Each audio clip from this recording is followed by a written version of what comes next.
जो इस वक्त देखी जा रही, थोड़ी देर पहले हम बात भी कर रहे थे कि 7:30 बजे चाइना के इकोनॉमिक डेटा आने वाले थे और उस फ्रंट पर कुछ निराशा हाथ लगी है, कमज़ोर आंकड़े वहाँ पर निकल कर आ रहे हैं और इसी का असर हम ओवरऑल मार्केट में देख रहे हैं। डाउ फ्यूचर्स पर भी नज़र डालेंगे तो वहाँ पर भी वीकनेस आई। सुबह हमने देखा था कि हरे निशान में थे, लेकिन अब 90 अंक नीचे डाउ फ्यूचर भी आ चुका है और एशियाई बाजारों में भी जो कमजोरी है वो बढ़ते हुए नजर आ रही है। ये एक अपडेट आपको बता देते हैं। लेकिन चलिए अब आगे बढ़ते हैं और ब्रोकरेज हाउस के रडार पर कौन कौन से स्टॉक्स हैं ये समझ लेते हैं। आशीषा हमारे साथ जुड़ चुकी हैं पूरी डिटेल्स के साथ। गुड मॉर्निंग आशीषा, बताइए। हाय, गुड मॉर्निंग। सो पहली रिपोर्ट CLSA से आई है आयशा मोटर्स पर। याद रखें आयशा मोटर्स के नतीजे आए थे शुक्रवार को और उसी के चलते ये रिपोर्ट आई है। खरीदारी की राय बरकरार रखी है CLSA ने। टारगेट प्राइस दिया है 3089 रुपीज़ पर शेयर का।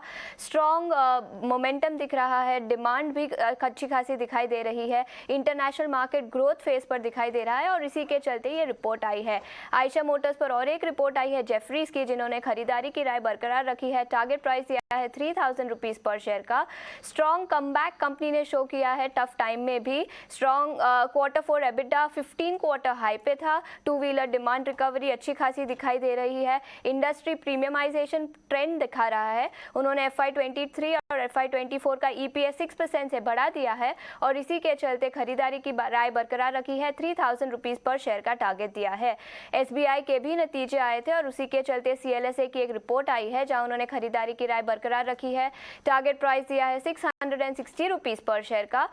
उन्होंने कहा कि रिटर्न ऑन इक्विटी 15% प्लस का एक्सपेक्टेड है SBI पर आगे चलते हुए और CLSA की SBI एक टॉप पिक है। ग्रोथ मोमेंटम अच्छा दिखा रहा है SBI। नेट इंटरेस्ट मार्जिन भी स्ट्रॉन्ग दिखाई दे रही है और मैनेजमेंट गाइड कर रहा है कि आगे चलते हुए भी नेट इंटरेस्ट मार्जिन इंप्रूव हो सकती है SBI पे। और एक रिपोर्ट आई है JP मॉर्गन पर जहां उन्होंने ओवरवेट की रेटिंग बरकरार रखी है। टारगेट दिया है 650 रुपीज़ पर शेयर का। SBI इंटरेस्ट रेट बढ़ने का एक बड़ा बेनिफिशियरी हो सकता है और JP मॉर्गन ने FY23 और 24 के EPS एस्टिमेट्स बढ़ा दिया है 2% पे हायर लोन ग्रोथ के कारण। UBS की एक रिपोर्ट आई है टेकएम पे। याद रखें टेकएम के भी नतीजे आए थे शुक्रवार को और उसी के चलते एक रिपोर्ट आई है। उन्होंने बिकवाली की राय बरकरार रखी है। टारगेट प्राइस दिया है 1260 रुपीज़ पर शेयर का। Q4 FY22 के रेवेन्यू इन लाइन थे, लेकिन मार्जिन में एक हमने मिस देखा। Downward consensus downward earnings downgrade देख सकते हैं आगे चलते हुए और स्टॉक नियर टर्म के लिए नेगेटिवली परफॉर्म कर सकता है और इसी के चलते UBS ने टेकएम पर एक बिकवाली की राय दी है अभी के लिए। ओके, तो ये तमाम ब्रोकरेज हाउस की रिपोर्ट्स आई हैं। दिन भर हमारी नज़र इनके प्रदर्शन पर भी बनी रहेगी। बहुत बहुत शुक्रिया आशीषा ये सारी जानकारी देने के लिए। अब चलिए आगे बढ़ते हैं और सौमित को भी शामिल कर लेते हैं। सौमित बताइए, शुक्रवार को बाजार का हाल कैसा था, किस तरह का कारोबार देखने को मिला? अगर पिछले हफ्ते की हम बात करें तो निफ्टी में करीब 10% का डिक्लाइन देखने को मिला है। पिछले 5 हफ्तों से लगातार गिरे जा रहा है निफ्टी। और अगर हम देखते हैं तो जो लास्ट वीक के लॉसेस थे वो सबसे बड़े थे अप्रैल 2020 से लेके अब तक और सबसे बड़ा लूजिंग स्ट्रीक रहा है ये निफ्टी का भी अप्रैल 2020 से लेके अब तक। निफ्टी बैंक इंडेक्स की अगर हम बात करें तो लगातार 2 हफ्तों से डिक्लाइन किया जा रहा है और पिछले 5 हफ्तों में 4 बार डिक्लाइन रेड में क्लोज हुआ है निफ्टी बैंक इंडेक्स। और बाकी सेक्टर इंडिसेस की अगर हम बात करें तो सिवाय कि निफ्टी ऑटो और निफ्टी FMCG इंडेक्स के सारे इंडेक्सेस में 1% से ज़्यादा का डिक्लाइन देखने को मिला था लास्ट वीक के ट्रेड में। निफ्टी मेटल इंडेक्स में अगर हम देखें तो करीब 12.5% का फॉल देखने को मिला है, जो कि वर्स्ट वीकली डिक्लाइन है मार्च 15 से लेके अब तक। और सिमिलरली निफ्टी एनर्जी इंडेक्स में भी 10% से ज़्यादा का फॉल दिखा है, जो कि वर्स्ट वीकली डिक्लाइन है मार्च 15 से 2020 से लेके अब तक। निफ्टी PSU इंडेक्स की अगर हम बात करें तो पिछले 5 हफ्तों से लगातार इंडेक्स गिरे जा रहा था और लास्ट वीक अगर हम देखते हैं तो सिवाय यूनियन बैंक और यूको बैंक सारे स्टॉक्स में हमें वीकनेस देखने को मिल रही थी। निफ्टी रियल्टी इंडेक्स पिछले 6 हफ्तों से लगातार गिरे जा रहा है और लास्ट वीक सारे स्टॉक्स रेड में क्लोज हुए निफ्टी रियल्टी इंडेक्स में। और निफ्टी FMCG इंडेक्स की अगर हम बात करें जिसमें डिक्लाइन सिर्फ 1% की देखने को मिली थी, उसमें टॉप गेनर थे गोदरेज कंज्यूमर। उसी कारण हमें ये थोड़ा कम डिक्लाइन निफ्टी FMCG इंडेक्स में दिखा। गोदरेज कंज्यूमर के जो गेन्स थे वो करीब 5% के थे लास्ट वीक।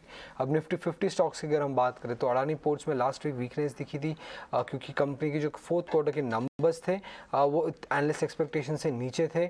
मेटल स्टॉक्स में काफ़ी वीकनेस थी। Tata steel, JSW steel, Hindalco, coal India, ये सारे स्टॉक्स में वीकनेस देखने को मिली क्योंकि जो मेटल के प्राइसेस थे वो कूल ऑफ हो गए अपने पीक से।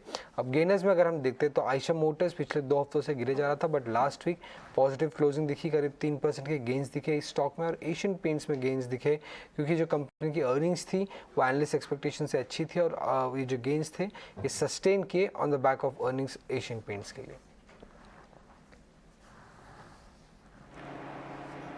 ओके, ठीक है।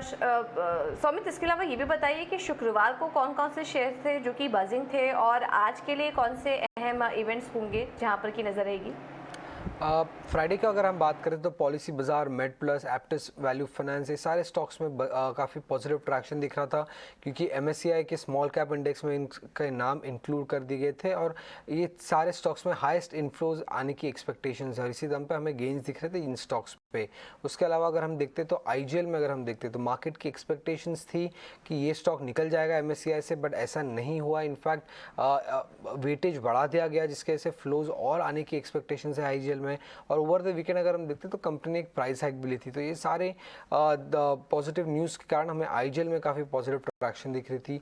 मैट्रिमोनी की अगर हम बात करें तो रिजल्ट्स काफ़ी डिसेंट थी और कंपनी ने बायबैक भी अनाउंस किया। बायबैक का जो प्राइस था वो 50% प्रीमियम पे था करंट मार्केट प्राइस के सामने, और इसी दम पे हमें मैट्रिमोनी में गेन दिख रहा था। IFB इंडस्ट्रीज़ की अगर हम बात करें तो गेन्स जो थे वो हाईएस्ट थे पिछले 2 महीनों में। वॉल्यूम्स अगर हम देखते तो 3 टाइम्स थे 20 डे एवरेज के सामने। पेट्रोनेट LNG में एक वीकनेस देखने को मिली थी क्योंकि एक बहुत बड़ा ब्लॉक डील हुआ था, करीब 15 लाख शेयर्स का ब्लॉक डील हुआ था 2 ब्लॉक्स में, और जो ओवरऑल वॉल्यूम्स पूरे दिन में हमें देखने को मिले वो 2 टाइम्स से 20 डे एवरेज के सामने। हैट्सन एग्रो की अगर हम बात करें तो जो वीकनेस थी वो सबसे बड़ी थी पिछले 7 महीनों में, और वॉल्यूम्स थे 2 टाइम्स अपने 20 डे एवरेज के सामने।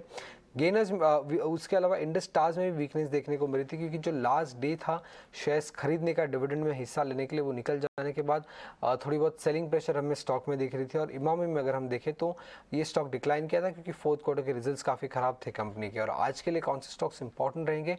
पहले तो अंबुजा और ACC क्योंकि डील अनाउंस हो गया है, और सेकेंडली होलसेम का एक इन्वेस्टर कॉल है 11:30 बजे इंडियन स्टैंडर्ड टाइम पे, तो ये स्टॉक हमें फोकस में रखने होंगे, दोनों ही स्टॉक अंबुजा और ACC। और उसके अलावा काफ़ी सारे कंपनीज की आज रिजल्ट अनाउंस होने वाली है जैसे कि VIP industry, Shankara building, Raymond, RateGain, PDS, GSK pharma, Fino payments, ग्रीनपा industry, century plyboards, Dodla dairy, Bharat forge और अमी ऑर्गेनिक्स। तो ये सारे स्टॉक्स की रिजल्ट आज अनाउंस होने वाली है, तो ये स्टॉक्स फोकस में रहेंगे आज की ट्रेड में।